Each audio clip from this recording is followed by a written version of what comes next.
Hello students, तो आज हम शुरू करेंगे +2 क्लास का फिजिक्स का next chapter that is current electricity.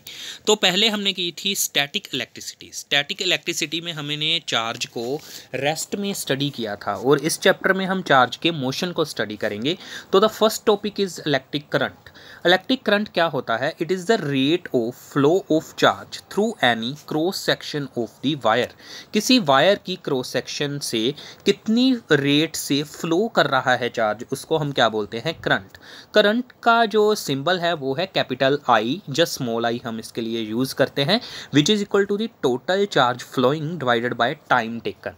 तो ये हमने एक वायर का पोर्शन लिया, वायर का ये क्रॉस सेक्शन है, सर्कुलर क्रॉस सेक्शन है। तो एक्चुअली में करंट में क्या फ्लो कर रहा होता है? इलेक्ट्रॉन्स फ्लो कर रहे होते हैं। तो कितने number of electrons per unit time में फ्लो कर रहे हैं और उन पे कितना चार्ज कैरी किया हुआ है उन्होंने, वो रिप्रेजेंट करता है इलेक्ट्रिक करंट की वैल्यू को। तो करंट एक स्केलर क्वांटिटी है और करंट दो तरह का है, यहाँ पर मैंने शो किया हुआ, electronic current and conventional current. Electronic current is due to the flow of electrons which is always from the negative terminal of battery to the positive terminal of battery. But conventional current एक imagination है जो कि हम positive charge के flow की direction में लेते हैं। एक्चुअली में इलेक्ट्रॉन्स ही फ्लो करते हैं एंड कन्वेंशनल करंट जो होता है वो opposite to the flow of electronic current consider किया जाता है and its magnitude is equal to the electronic current. Actually में इलेक्ट्रॉन्स ही फ्लो करते हैं। तो कन्वेंशनल करंट एक इमेजिनेशन है जो कि पॉजिटिव चार्ज की फ्लो की दिशा में होता है। तो करंट का मैग्नीट्यूड हम कैसे निकालते हैं? Current is equal to the Q upon T, charge flowing upon time. अगर n number of electrons carrying the charge Ne flow कर रहे हैं in time t, then current is equal to the Ne divided by t। तो units of electric current, units क्या है इसके? Ampere. Ampere हम current की वैल्यू को 1 एम्पियर कब बोलेंगे? जब 1 कूलम चार्ज 1 सेकंड में वायर की क्रॉस सेक्शन को क्रॉस कर रहा हो, फ्लो कर रहा हो 1 सेकंड में 1 कूलम चार्ज, तो हम करंट को कितना बोलेंगे? 1 एम्पियर। तो 1 एम्पियर करंट होने के लिए 6.25 into 10⁻18 electrons should cross the cross section of wire in 1 second। 1 second में इतने इलेक्ट्रॉन्स अगर वायर की क्रॉस सेक्शन को क्रॉस कर रहे हैं देन करंट को हम 1 एम्पियर बोलेंगे। नेक्स्ट टॉपिक इज, ये वेरी इंपॉर्टेंट टॉपिक है, that is drift velocity. Drift word का मीनिंग है एक डायरेक्शन में मुड़ जाना, एक डायरेक्शन में हो जाना। तो ड्रिफ्टिंग होती है इलेक्ट्रॉन्स की due to the application of applied electric field. It is defined as the average velocity with which the free electrons in a conductor get drifted under the influence of external electric field applied across the conductor। ये वो average velocity है जिससे free electrons drift हो गए हैं under the influence of external electric field applied cross the conductor. Actually पहले conductor में electrons zigzag वे में रैंडम डायरेक्शंस में मूव करते हैं। फ्री इलेक्ट्रॉन्स, जो फ्री इलेक्ट्रॉन्स होते हैं कंडक्टर में, वो उनका रैंडम मोशन होता है due to their thermal energy. तो उनकी एवरेज जो वेलोसिटी है, एवरेज इनिशियल वेलोसिटी है, वो 0 होती है बिकॉज उनकी एक पर्टिकुलर डायरेक्शन नहीं होती। तो if there are n number of electrons and u1 u2 u3 so on un are their respective initial velocities, then their average initial velocity is 0। average initial velocity उनकी 0 निकलती है, कोई दिशा में वो actually move नहीं कर पाते। तो when V is applied, potential is applied, then electric field is set up inside the conductor. फिर कंडक्टर के बीच में इलेक्ट्रिक फील्ड सेटअप हो जाती है। जब मैंने V वोल्ट की बैटरी L लेंथ के कंडक्टर पे अप्लाई की तो E is the electric field applied cross it.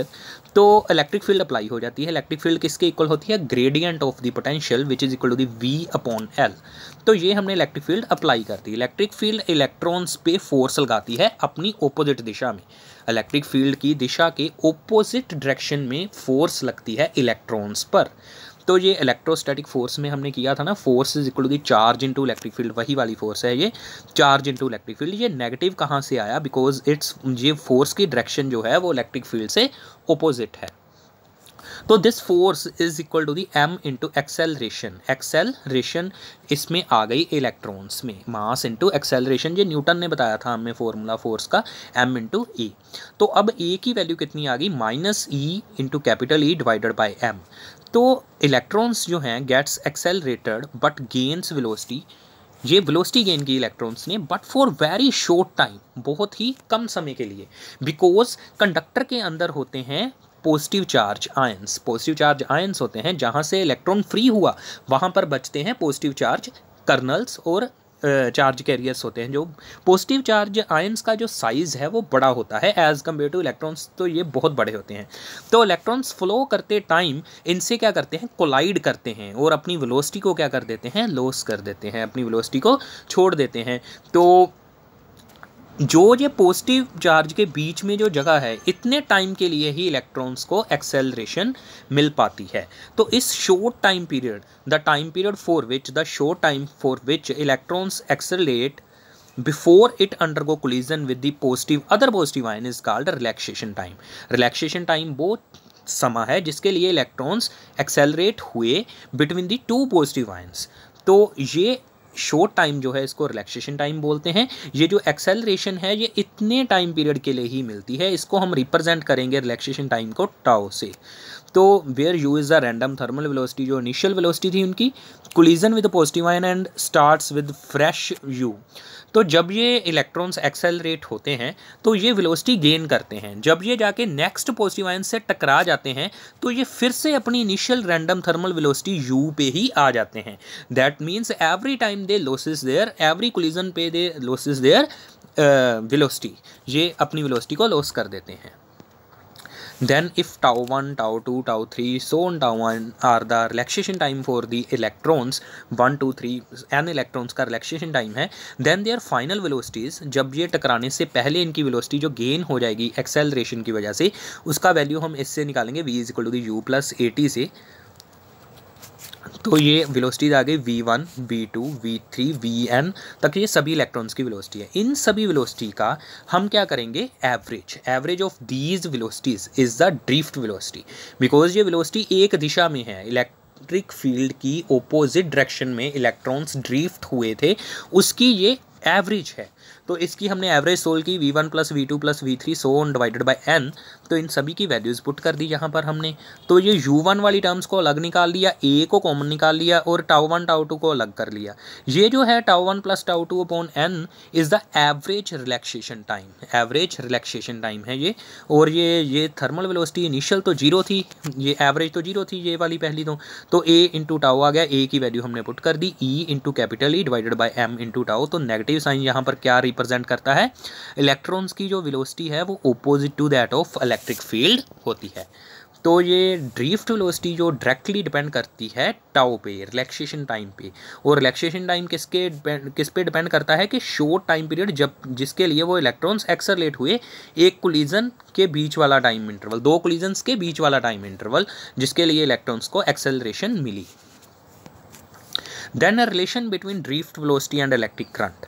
अब ये इलेक्ट्रिक करंट और ड्रिफ्ट वेलोसिटी में क्या रिलेशन है, तो let n is the number of free electrons per unit volume of a wire हमने कंसीडर कर ली, v अप्लाई की हुई है, l लेंथ है वायर की और इलेक्ट्रिक फील्ड E है, ड्रिफ्ट वेलोसिटी vd है, एरिया A है, A and L are the area and length of the conductor, n capital N is the total number of electrons which is equal to the small n number of electrons per unit volume into volume area into length.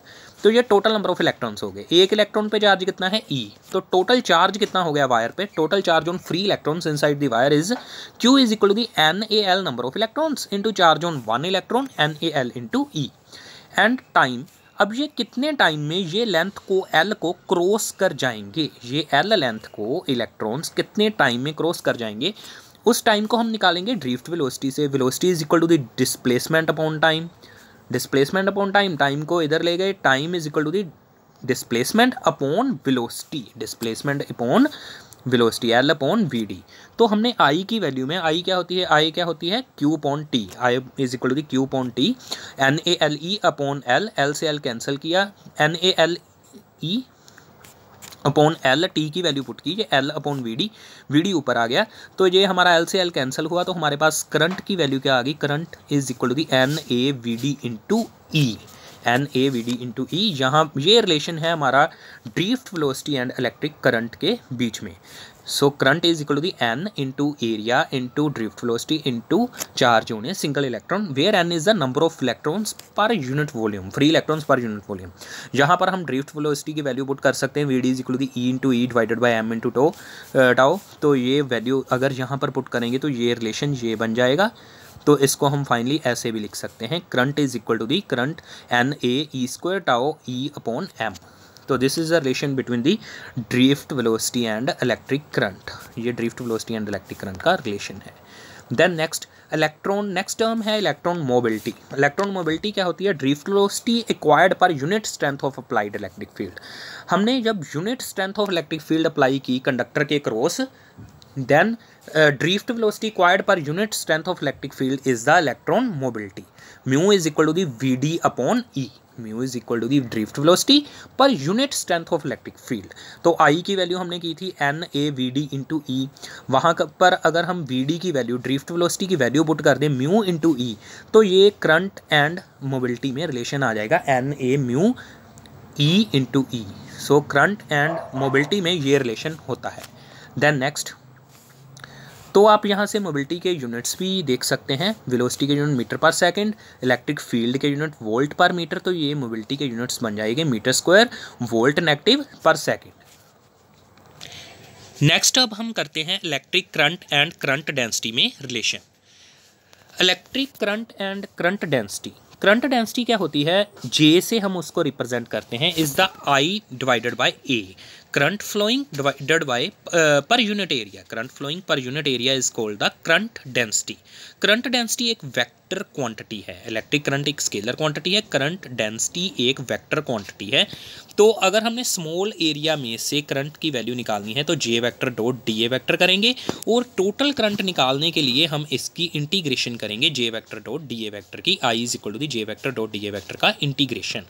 तो हमने J की value current divided by area कर दिया, A से A cancel, so J की value कितनी आ जाएगी? Number of free electrons per unit volume into drift velocity into charge of single electron. अगर यहाँ पर हम VD के ड्रिफ्ट वेलोसिटी के मैग्नीट्यूड को पुट कर दें तो ये हमारा रिलेशन बन जाएगा current density and electric field के बीच। देन नेक्स्ट है हमारा ओम्स लॉ। ओम्स लॉ तो सिंपल है, ये हमने पहले भी किया हुआ है। It states that current flowing through the conductor is directly proportional to the potential difference applied cross it provided the temperature means constant. Temperature अगर कांस्टेंट हो then current flowing through the conductor is directly proportional to the potential difference applied cross it provided the temperature is constant. ये साथ में bracket में लिख लेना आप। तो V is proportional to I। तो अगर प्रोपोर्शनलिटी साइन को हटाएंगे यहाँ पर एक कांस्टेंट आएगा दैट इज़ R। R को हम क्या बोलते हैं? Resistance of the conductor. Resistance क्या है? Opposition to the flow of charge. Opposition to the flow of charge. Resistance offer कहाँ से होती है? मटेरियल के अंदर जो पॉजिटिव चार्ज आयंस हैं वो इलेक्ट्रॉन्स को फ्लो करते वक्त कोलाइड करते हैं, जिससे उनकी वेलोसिटी लॉस हो जाती है। तो रेजिस्टेंस क्या है? करंट को रोकने की समर्था है मटेरियल की। R is equal to the V/I, voltage upon current. तो ये हमने एक सिंपल सिस्टम बना लिया। या अगर यहाँ पर हम एमीटर और वोल्ट मीटर लगाकर V एंड I के बीच में ग्राफ प्लॉट करें, अगर हम यहाँ पर एमीटर एंड वोल्ट मीटर लगाकर V एंड I के बीच में ग्राफ प्लॉट करें तो वो एक स्ट्रेट लाइन बनेगी ऐसी। वो एक ऐसी स्ट्रेट लाइन बनेगी V एंड I के। ये आपने 10th में किया हुआ है, इसलिए ज़्यादा डिटेलिंग में इसमें से क्वेश्चन भी कम ही आते हैं। V एंड I के बीच में स्ट्रेट लाइन ग्राफ बनता है, और इस लाइन की जो स्लोप है, slope of this line represents the resistance. Resistance represents the slope of this line. Resistance of a conductor is the ratio of the potential difference applied cross the conductor to the current flowing through it. Then इसके units क्या है resistance के? ओम। ओम का मतलब क्या है? अगर 1 volt apply करने पे 1 एम्पियर करंट फ्लो करता है किसी कंडक्टर में, 1 वोल्ट का पोटेंशियल डिफरेंस अप्लाई करने इस पे 1 एम्पियर करंट फ्लो करता है, then resistance is called as 1 ohm. Resistance is said to be 1 ohm when 1 volt potential difference and 1 ampere current flows through the conductor. जब हम 1 volt का potential difference apply करते हैं and current flowing is 1 ampere, then resistance is said to be 1 ohm. Resistance का cause क्या है? As electrons move they collide against positive ions and the motion is opposed and they lose their velocity. This opposition offered by positive ions is called as resistance offered by the material to the flow of electrons. Failure of ohm's law. Ohms law कहाँ पे apply नहीं हो सकता? Generally हम जब conductor पे Ohm's law apply करते हैं, ड्यू टू हीटिंग होनी शुरू हो जाती है। थोड़े समय बाद ही कंडक्टर की हीटिंग होनी शुरू हो जाती है। हीट होने से कंडक्टर की रेजिस्टेंस बढ़नी शुरू हो जाती है। अगर कंडक्टर की रेजिस्टेंस बढ़ेगी तो ये ग्राफ जो है वो स्ट्रेट लाइन की बजाय ऐसा कुछ ग्राफ बन जाएगा जिसमें जो है वो एक स्लोप इसकी कांस्टेंट नहीं रह रही। स्लोप कांस्टेंट नहीं रह रही तो रेजिस्टेंस बढ़ेगी, तो ohm's law V proportional to I जो है स्ट्रेट लाइन रिलेशनशिप है ये ख़त्म हो जाएगा। तो एक्चुअली में हीटिंग की वजह से ये नॉन लीनियर रहता है, ओम्स लॉ फेल हो जाता है जनरली कंडक्टर्स पे ही। पीएन जंक्शन पे तो ये बिल्कुल भी अप्लाई नहीं होता। पीएन जंक्शन हम आगे जाके 9th यूनिट में पढ़ेंगे। पीएन जंक्शन पे वोल्टेज एंड करंट में एक स्ट्रेट लाइन रिलेशनशिप नहीं देता। ओम्स लॉ ने बताया था कि ये दोनों का जो लीनियर रिलेशनशिप है वो बताया था ओम्स लॉ ने, बट ये हीटिंग की वजह से अप्लाई नहीं हो पाता। जनरली केसेस में अगर टेम्परेचर कांस्टेंट है तभी इसको हम अप्लाई करते हैं। तो पीएन जंक्शन पे भी ये अप्लाई नहीं होता। इन केस ऑफ थायरिस्टर भी ये अप्लाई नहीं होता। थायरिस्टर भी एक डिवाइसेस हैं जिन पे ये ओम्स लॉ अप्लाई नहीं होता। तो ओम्स लॉ को हम जनरली जब अप्लाई करते हैं ओमिक डिवाइसेस पे तो हम ये कंसीडर कर लेते हैं कि टेम्परेचर कांस्टेंट है या फिर टेम्परेचर स्टेडी स्टेट पे है। वी मीन्स टेम्परेचर जो बढ़ने की स्पीड है, जिस रेट से हीट मिल रही है उसी रेट से हीट लॉस हो रही है, तो टेम्परेचर कांस्टेंट अटेन हो जाएगा। उस कांस्टेंट टेम्परेचर पे हम इसको अप्लाई कर सकते हैं। ओम्स लॉ जब हम ओमिक डिवाइसेस पे अप्लाई करते हैं तो ये कंसीडर करते हैं कि टेम्परेचर मीन्स कांस्टेंट। अगर हीट मिल भी रही है तो उतनी हीट लॉस हो रही है सिस्टम में से, तो ये कंसीडर करके ही हम ओम्स लॉ को अप्लाई करते हैं। देन रेजिस्टिविटी तो जनरली हम ओम्स लॉ अप्लाई करते हैं ये कंसीडरेशन के साथ। रेजिस्टिविटी क्या है? रेजिस्टेंस की डिपेंडेंस है। रेजिस्टेंस कौन कौन से फैक्टर पे डिपेंड करती है? Resistance is directly proportional to the length of the conductor.